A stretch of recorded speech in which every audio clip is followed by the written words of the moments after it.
How to add stop on Google Maps directions. Hi everyone, I'm here to assist you today. Without any delay, let's jump right in.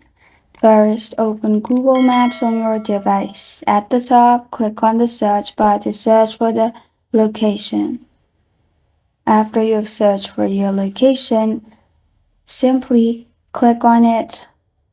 After you click on the location, at the top, choose Start Location. Now choose your starting location. After that, click on three dots at the top right corner of your screen. After you click on three dots, you'll find these options pop up. Simply, in here, click on Edit Stops, which is the second option. You may also find Add Stops option. In mine, it's Edit. Now click on Choose Destination.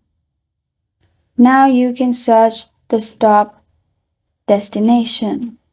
After you have done that, you can add more as you want. Press on Done at the top and start your location.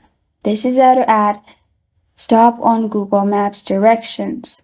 Thank you for joining me today. If this video helps you out, please leave a like and subscribe for more. Got a question or want to suggest a topic? Comment below. Thank you for watching.